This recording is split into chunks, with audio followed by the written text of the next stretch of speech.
And rolling right along here at Bishop Kelly.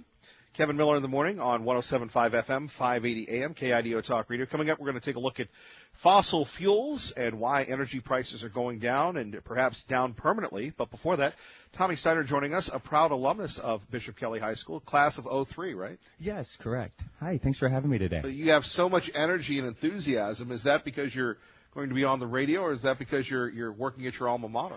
It's a combination of both. It's certainly a joy to be back serving Bishop Kelly and the mission. Also, a nature of my role, I work with the external Bishop Kelly community in many ways. And it's just a nature of my personality, I guess. Thank you. Sure. Great. You know, Tommy, let's talk a little bit about your role here at Bishop Kelly, Director of Development. And you've been very successful. Mr. Ramadi has been very successful, the community, in really expanding Bishop Kelly to meet the needs of an ever-growing population here. Absolutely. And truly the kudos does go to our Bishop Kelly community. They're absolutely passionate about the school, invest in the school in many ways. They want to continue to see this school thrive and also stay affordable for our families who wish to seek a Catholic education. In my role, we oversee a lot of the charitable giving aspects of the school. We have an annual fund in place, the Kelly Pride Fund. We have a capital campaign in place, the BK 2020 vision. And finally, that third piece is that planned giving component where we ask our families to consider remembering Bishop Kelly. And we work in a very strong partnership in lockstep with the Bishop Kelly Foundation, which has been around for over 40 years, and we're incredibly blessed to have this support. You know, we were talking about this over our years here at Bishop Kelly, the idea of making Bishop Kelly affordable. Why is that important? And people say, well, what type of question is that? But why is that important when we're talking about, you know, our home prices? The realtors don't care about making it affordable. Everything else. What's significant about the Bishop Kelly way? Sure. And that's a great question. You know, we feel it was a goal of the school, and I can date back to the 70s, where we wanted to make the school affordable and accessible for all families who wish to seek a Catholic education.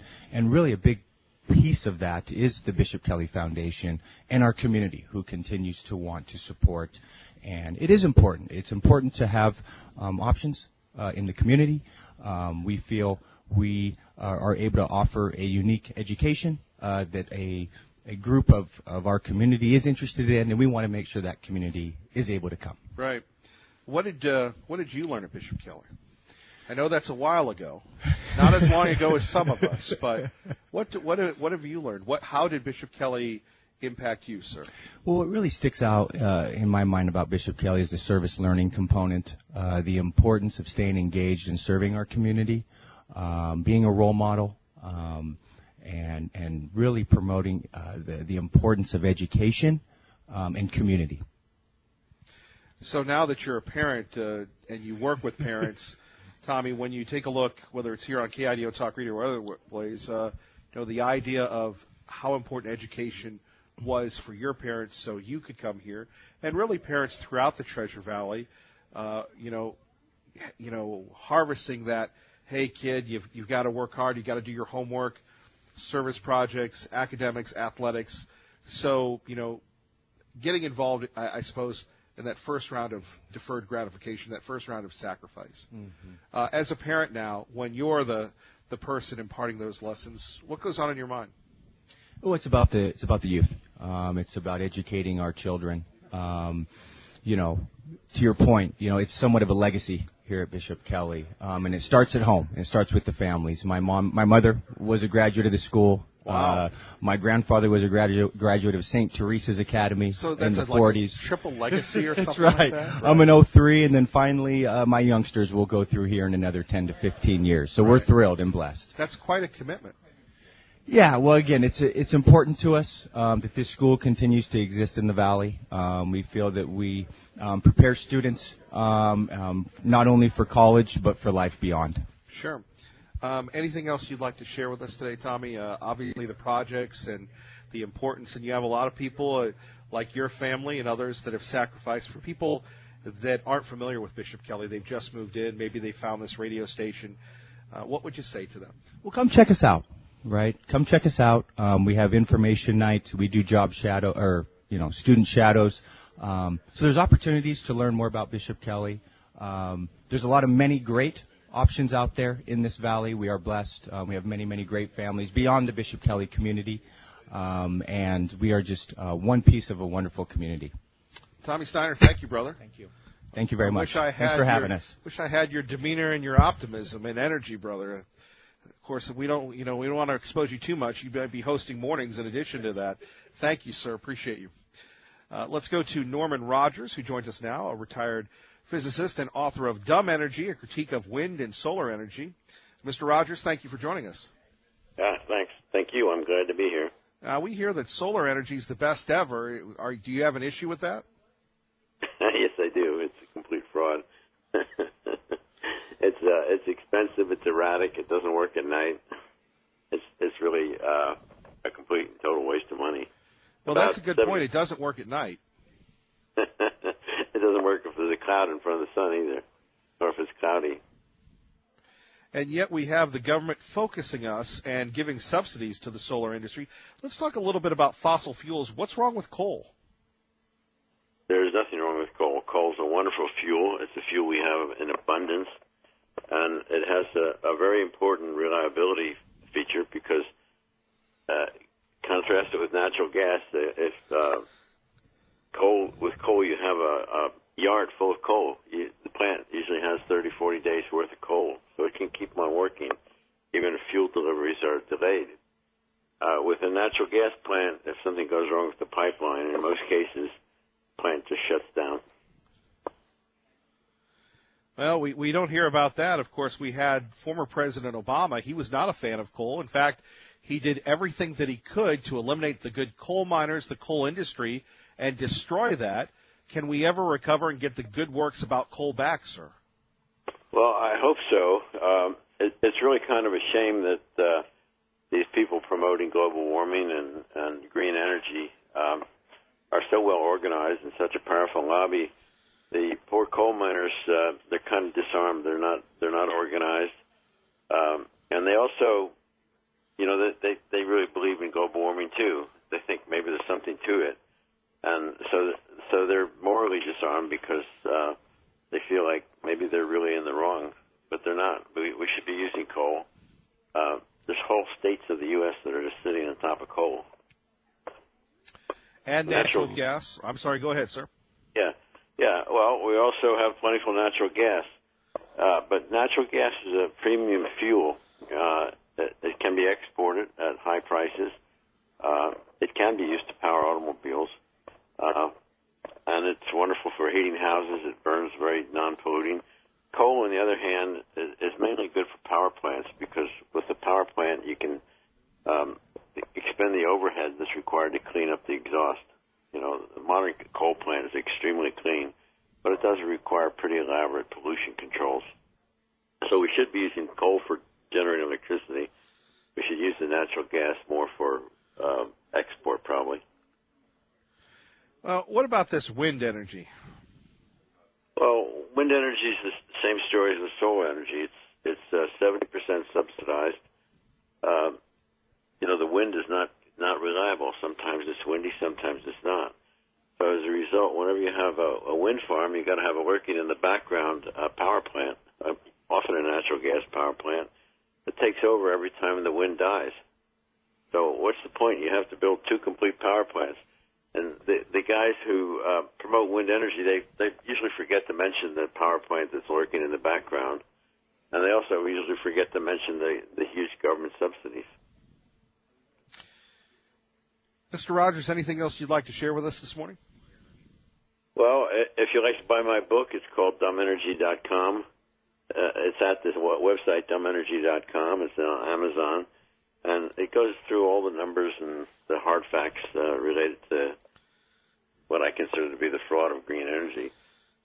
If you wanted to dynamite these wind farms and solar power and plow them under, it would make no difference. The electric grid would continue as normal because those green energy sources are always backed up by a fossil fuel plant. All right, Mr. Rogers, we appreciate you. Thank you. Thanks for having me. All right. Very compelling thoughts on energy there. Kevin Miller, coming up next, Michael Cohen meets the press. We'll ask you whether or not you find him credible, and Canada looks to ban negative news. All that and more next on 107.5 FM, 580 AM, KIDO Talk Radio. And coming up next, we will take a look at, Michael Cohen. Do you find him credible? But first, at 580-5436, 580-KIDO, we're joined by a proud alumnus of this high school, Bishop Kelly, Matt Walling, Mateo on that's right. Class of 2012. 103.5 KISS FM. Have you heard of it? From one of our buildings. Now, remember, I banned you from here for 2 years ago because you got out of hand. And, folks, this is one of these people that I'm trying to save, that we're trying to save, that works on the FM channel. And, we used to not like the FM channel, but we are slowly converting folks. But in all seriousness, I'm very proud of this young man. I love his story, and it's certainly a great product of the Treasure Valley. So good to have you with us. Thank you, sir. Good to be here. So class of 2012. 2012. Yes. I'm hoping that Mr. Ramondi will give me my paperwork Make today. sure you look into the microphone. Get my diploma. Yes, yeah. talk. Thank you. So let's talk a little bit about Bishop Kelly and what it has meant to you. You and I have had many talks at the Broadcast Center about being here, right. Being from Nampa, a native, someone who loves this community. Right. So we thought we would profile you today. Thanks. Well, first of all, a student of St. Paul's in Nampa, and so there were a handful of us that made it over here to Bishop Kelly that year. And I was a scholarship kid, so for me, Bishop Kelly wasn't affordable. The Laura Moore Cunningham Foundation Scholarship is what made it possible. The Father Wilson Scholarship, after whom the new wing is named, all made my attendance here possible. And I'll admit, I think I only made the honor roll wall once in 4 years. But this is compelling information. Making my time here possible was great because you really, and I feel like it's been said a million times already, but coming into this community, it was never just a school. It was never just a series of classes. It was coming into a family. What do you mean by that? You can talk a little slower. Don't have to go, Oh, my. Right. Well, listen, coming to Bishop Kelly, knowing what you're coming into, I had the privilege of going to Catholic school prior, so you know that you're coming into a place that cares about you. And as years have gone on, you really felt that. We live in a cynical world, but those are powerful words. They are, but it's a powerful time here because, it's high school. You go through high school breakups. You go through high school drama. But the second you leave Bishop Kelly, if it hasn't already hit you, when you have that 30,000-foot view and you look down at your time at BK, you realize that so much of what happens here shaped you, the way you look at the world, the way you think, because I think that the educators here, at least for me, did a fantastic job of not presenting things as the way that they are or should be, but rather, how can you pick that apart? How can you be critical of that? How can we interpret that for what it means today? Right. And after Bishop Kelly? On to Gonzaga, and without BK, I don't know that I would have been prepared for that. The amount of activities here, there's something for everyone, and everyone jumps right into it, and I think that made a transition into a large university easy because you're already looking for opportunities to get involved in your interests that you were able to develop and grow here at Bishop Kelly. So as an Idaho native, correct? Right, yes. How have you thought about and felt about all these people coming into the Treasure Valley, the changes that have happened? Right. Change is great. Growth is great. Right. Progress is great. I think that it's been good for the community. I think it'll be great for the Bishop Kelly community, and with the way that BK reaches out to the Treasure Valley, I think it makes for a great ecosystem. Now, when it comes back to your time in high school, how did your time here at Bishop Kelly influence you on what you're doing now? Well, at the time, there was a newspaper, and that was kind of something that really got me. Well, actually, it technically did get me involved in radio. The student-run newspaper here went for years, and it was going to end, and we had to get funds for it. And it was up to the students to actually find small shops to advertise and pay for the printing of the paper. So it was a very hands-on project. So you got into sales? Essentially, yeah. I have a sales background, I guess, that I never even realized. Right. But we were a tight-knit, small group of kids that kind of saved the newspaper by raising a bunch of money from a dance from a radio station in town that had just signed on. How did that make you feel? It felt great. And we had, with credit to the administration, to the school, we had so much free range to talk about what we wanted, or to write about what we wanted, or to write an opinion piece and speak our minds, all while learning the logistics behind the media.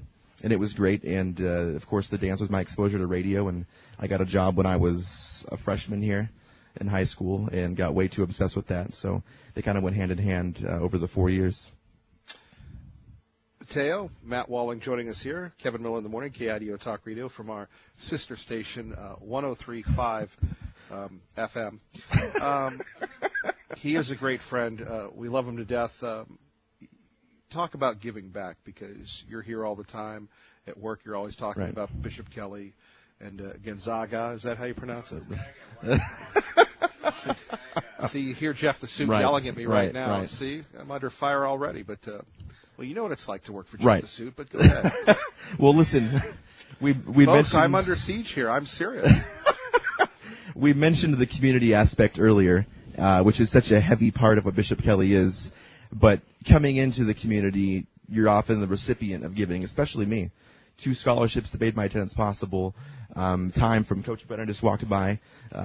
Coaches, educators. And that you always felt welcome. You always feel welcome. always felt welcome. And by the way, graduates know that once we walk across the stage and we're done, it's our job to make the next generation of Knights feel welcome. And it's been an honor to be able to come back here and help out with homecoming activities on behalf of 103.5 KISS FM.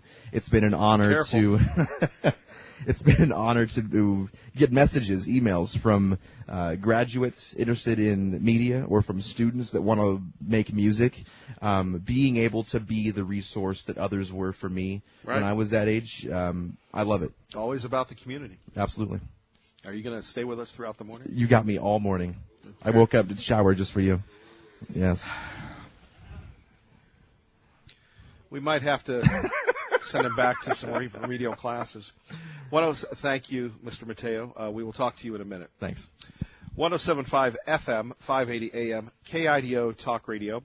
Traffic and weather together. Let's This get. is Channel 7's Eric Everett. Thank you, Larry. We appreciate it. We're here at Bishop Kelly, Kevin Miller in the morning, KIDO Talk Radio. So, in Canada, they're looking at banning negative news. Now, a lot of people would try to ban, I would think, this radio station because they say that we're negative. But, you know, whether it's Sean Hannity or Kevin Miller or Glenn Beck, we tell the truth.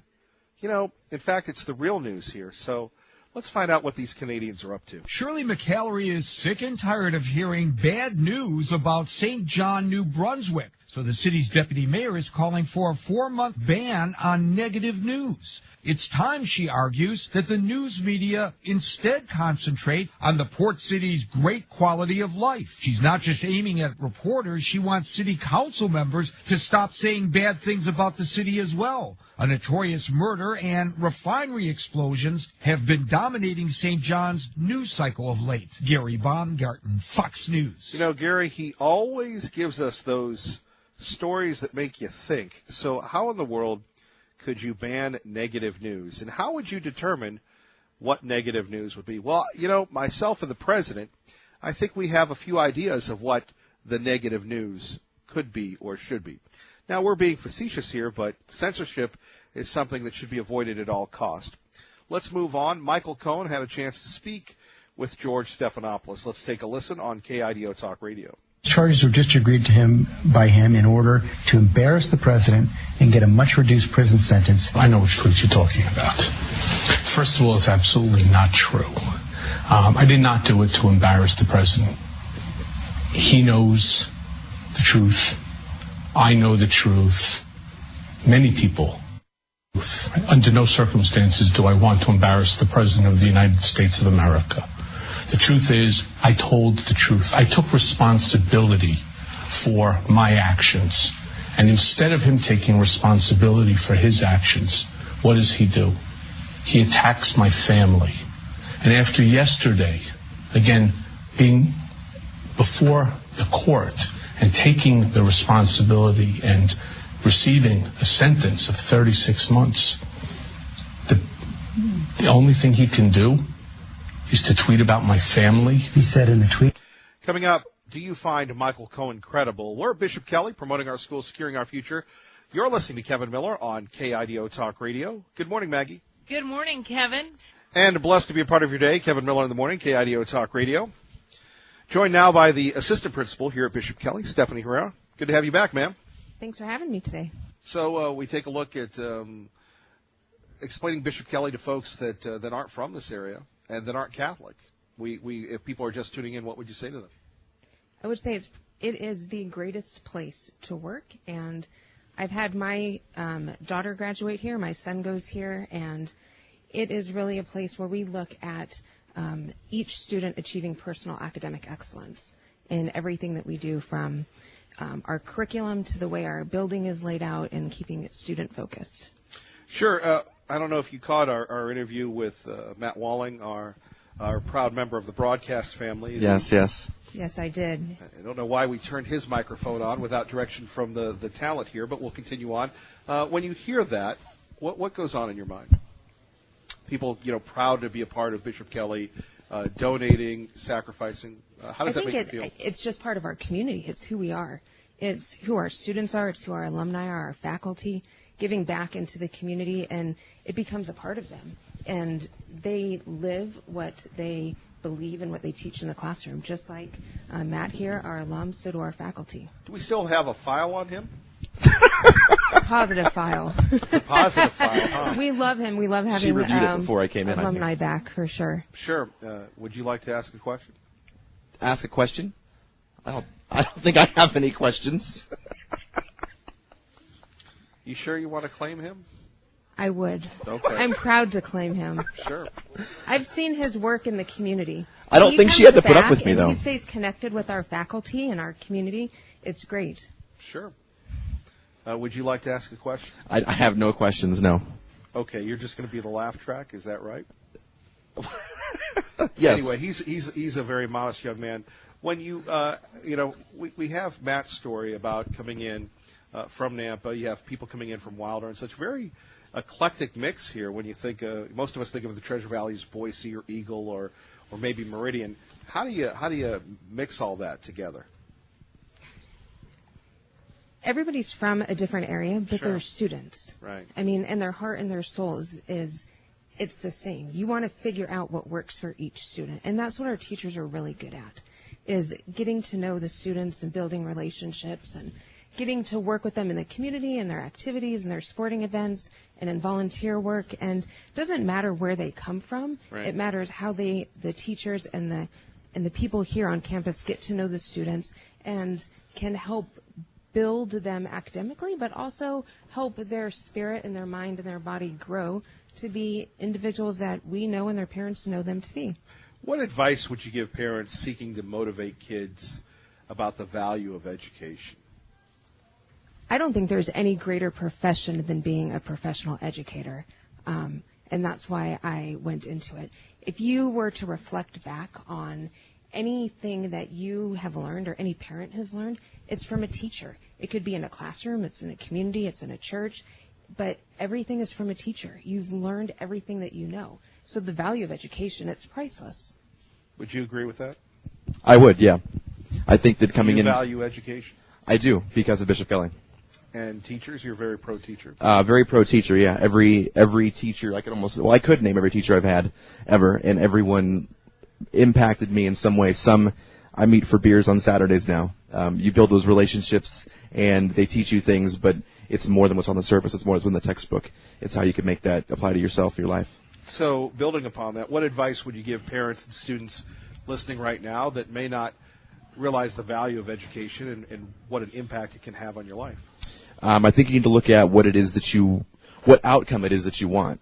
And if you want to invest in literally the future, putting forth the effort and the time to make something more of what everyone inevitably goes through. Tough to realize that as a 14 or 15-year-old, or is it? I don't know. I think you can learn a lot from a 14 and a 15-year-old. Really? Sometimes the most beautiful things that you can learn is from a student. You can be in that classroom and you have those moments that you're just like, wow. And those nuggets of wisdom that you can take back. I love it. And being in the classroom, you can learn a lot from a 14, 15-year-old. You can learn a lot from a 5-year-old in elementary school. Well, when you can learn a lot from a 50-year-old too. Let's absolutely got to make sure we get all the age groups in here. When we take a look at what's next for Bishop Kelly, obviously you're committed here to the cause, to your job. What would you say? The future of Bishop Kelly is the students that we meet every day. Right. Working with them day in and day out. And, of course, looking at, the curriculum and the structure and the building and making sure that we have the infrastructure in order to meet the needs of the students.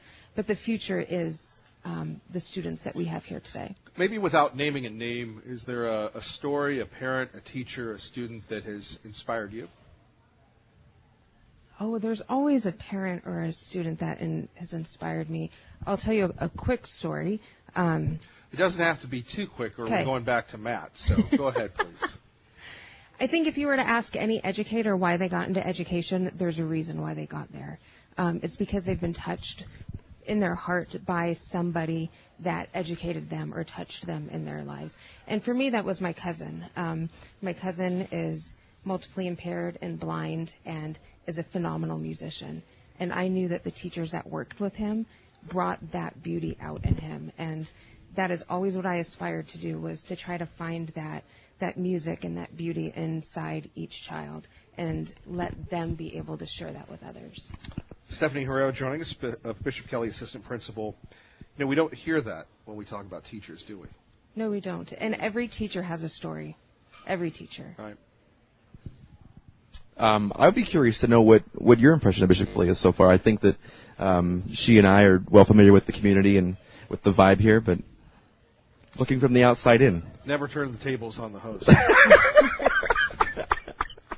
I will say this about Bishop Kelly, and like a lot of our schools, but they really understand the value of this platform that we provide them. We're here just to reflect the schools that we go to, so we always appreciate the work of Rich and his great staff on allowing us to be here. We understand we're guests, and we just want to tell the story because we don't hear that. So right. I could go on, but you guys get it right, like a lot of schools, and it's always good to be able to come in and Stephanie, as we've said, to get the other side of the story, because we don't. We always hear about polarizing issues. Well, it's not polarizing, except it may be someone else's teacher, but when it's your teacher, it's a little different. So that's what we're trying to do. Absolutely. Yes. Thank you. Anything else? And by the way, thank you for your heart and your perseverance, and we appreciate that. Anything else that you'd like to share with us today? No, thank you for being here. It's always a pleasure to have you and to visit with Matt and hear alumni stories. It's great. I'd really like the file on him. Well, thank you. You have a great day. Yes, you too. All right. We continue on. Phone number is 580-5436, 580-KIDO. Anything else, sir, that you would like to comment on? I mean, this place touches your heart. Right. I think that, there's a coworker that often likes to say, well, you still can't let go of your high school years, because I'm very active with retweeting some BK love every now and then on social media and whatnot. And it's true, I can't let go of it. And it's not that I'm stuck in my high school years, but I think that a lot of alumni would agree that there's a passion for this place I can't even call it a school. There's a passion for this family when you leave here that you can't let go of. And seeing students that, let's be honest, I don't know, that are making the news for their achievements in athletics or academics, it makes me proud of them. It makes me proud of this place. And there's nothing wrong with that. It's right, but it's not an act. I truly love this place. It did amazing things for me. Right, and education, the great liberator, as Lou Dobbs likes to say. Correct. Yes. Critical thought. Right. And coming up next, we'll have some critical thought. What do you think about this Canadian story about banning negative news? Are you in favor of that? I'll remain neutral. Really? Yes. Okay. All right. Then we'll be back to Michael Cohen, and we'll find out whether or not he seeks some credibility from you at 580-5436, 580-KIDO. You're listening to Kevin Miller on KIDO Talk Radio. Blessed to be a part of your day. Kevin Miller in the morning, KIDO Talk Radio. Always feel the warmth here at Bishop Kelly. Phone numbers 580-5436, 580-KIDO. Thanks to CapEd Credit Union and Team Mazda Subaru. Another successful season of Promote Our Schools, Secure Our Future. Thanks to Ray Amaya, diligently, once again, working to make sure that we're good to go. Our great friend Chandler who has been our on-site producer, taking the show to certainly another level. Now, we've been talking about education. We've been talking about banning negative news, if that's going to happen in America. And we've been remiss. We haven't really shared with you the Michael Cohen interview. And by the way, if this is your first time listening to KIDO Talk Radio in the morning, stay tuned throughout the day. We've got Glenn Beck. We've got Dave Ramsey. Dave will tell you a little bit about money. Sean Hannity. And, of course, Lars Larson. And coming up in a few minutes, it's about to get really noisy here, but we like that. We're literally in the hallway here at Bishop Kelly High School. And you'll hear the kids, you'll hear the students going back and forth. It's kind of like our mini educational version of ESPN's College Game Day. We are taking your calls at 580-5436. So let's get back to Michael Cohen, who's speaking with George Stephanopoulos about his relationship with President Trump and his plan to spend a few years in prison. And by the way, we are asking you whether or not you find Mr. Cohen credible. He repeated in an interview later on that basically he says, his claim, you're lying about him to protect your wife, to protect your father-in-law. Inaccurate. He knows the truth. I know the truth. Others know the truth. And here is the truth. The United States of America, the people of the world, don't believe what he's saying. The man doesn't tell the truth. And it's sad that I should take responsibility for his dirty deeds. You lie for him for a long time. More than 10 years. Why? Out of loyalty. So there we have Michael Cohen talking to George Stephanopoulos. Apparently he's going to meet the press. He's speaking to everybody before he goes to prison right after the holidays. Now, when you hear this, do you find him credible? For me personally, well, my bias is with the president. For me personally, I'm thinking you go down with the ship. Of course, that's easier said than done. And coming up, we've got the secret FBI memo that talks about how they treated Michael Flynn. And it's not very fair. And you'll hear that only this morning on 107.5 FM, 580 AM, KIDO Talk Radio. Back to Mr. Cohen. Out of loyalty to him, I followed a bad path, and hence how we started this conversation. I have my freedom, and I will not be the villain, as I told you once before. I will not be the villain of his story. He's saying very clearly that he never directed you to do anything wrong. Is that true? I don't think there's anybody that believes that. First of all, nothing at the Trump Organization was ever done unless it was run through Mr. Trump.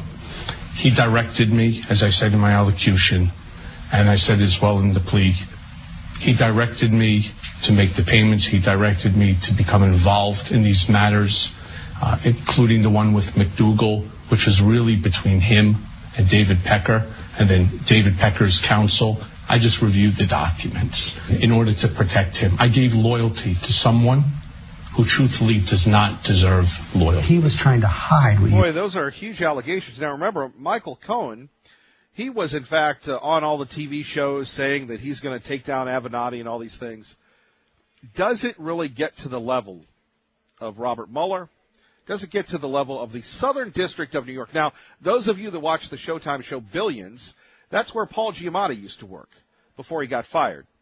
However, when you think of these allegations he's saying, everybody turns, and, whether you're tooting or doing whatever, it has to make you wonder, what is next?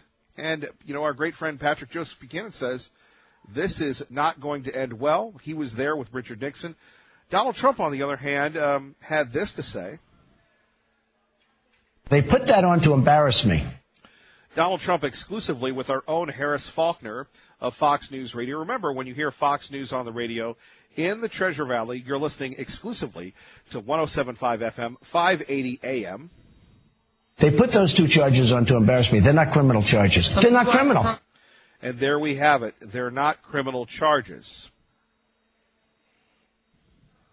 5 people, really good ones, terrific people, mostly well-known, but terrific people. And there you have the president's statements. More coming up next. First, traffic and weather together. Here's Channel 7's Eric Gabbard. And as the students get ready to come here to Bishop Kelly, we will again continue on with promoting our school securing future. So getting back to this Michael Cohen thing, there is something that has been released from the FBI, and this is former FBI Director Andrew McCabe. You remember him. Apparently, he arranged, this is from the Washington Examiner, he arranged the Bureau's interview with then National Security Advisor Michael Flynn at the White House. Now, this is the interview that ultimately led to Flynn's guilty plea as part of a plea deal, right? Exactly. Well, this is the one where he was guilty on one count of making false statements, suggested Flynn not have his lawyer present at the session. Now, this is according to newly filed court documents. In addition, FBI officials, along with two agents who interviewed Flynn, decided specifically, and this is how devious they are, the DLL.